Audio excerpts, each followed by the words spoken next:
What drives a culture forward and drives a country, it's a collection of about 3,000 to 4,000 people. That sounds really elitist, but it's true. 3,000 to 4,000 people will make or break a culture in math, in science, in art, in technology, and finance and business. Those are the people that will come up with the great patent that will change the world. Those are the people that will start the great business that will modernize America. And it might be more than that, it might be 3,000 to 4,000, but the social social psychologists say it's really 1% of half of 1%, which is a super small group of people.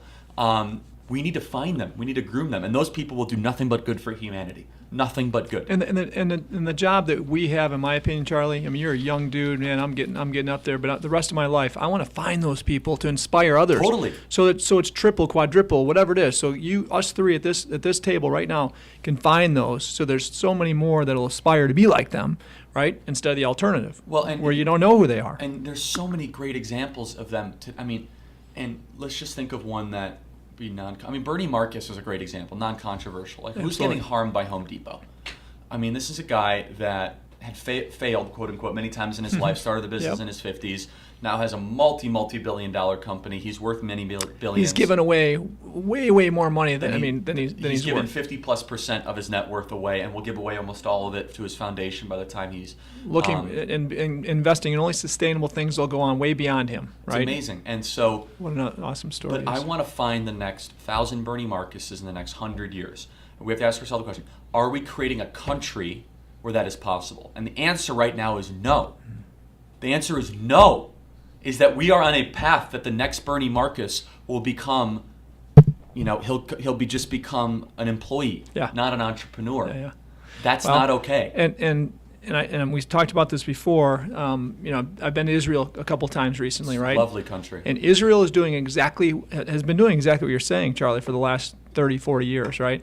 I mean, it was a goal they had 40, 50 years ago, and when a few leaders in academia actually came out of academia and said, we need to groom the best CEOs for the future of our world, so that our country could be stronger economically and defend. We can defend our borders stronger than, because we're in the middle of evil in their opinions. They're surrounded by people that hate them. That hate them, right? So what do? They've done it. I mean, this startup nation is there, and there's a couple Nobel Peace Prize winners. One I got to know recently, and he was one of the people that were behind this movement. It's amazing, right? So think about what they've done. This small, tiny country of 4 million people, to be the second in the world in innovation, in CEOs that lead Fortune 500 companies, in technology companies, right? Second only to America, and with a population of 4 million instead of 330 million. Yep. So again, we need to think exactly like you just said, Charlie. And it's exactly like they thought 40, 50 years ago, all over again. And if we can do that, we'll continue. The left hates that. It's a very elitist way to think. That somehow some person should be able to reap benefit more than others. No, Jonas Salk did good for humanity. He did good for humanity. He should be appreciated that. He essentially ended polio, okay? Mm-hmm. That's one person that did good. Albert Einstein did good for humanity. Okay, Jesse Owens did good for humanity. Martin Luther King did good for humanity. Thomas Edison did a few good things, too. And so did Nikola Tesla, right? But they had a little bit of a, falling off. Minor. But the point being is that if you look at history is made by few game changers. They really are.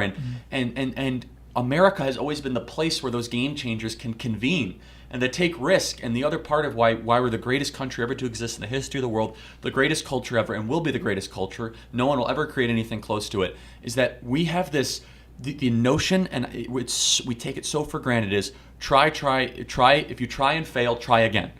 No other country has that. If you fail in France, you're considered a failure. Like, go away, But we have the most forgivable bankruptcy laws.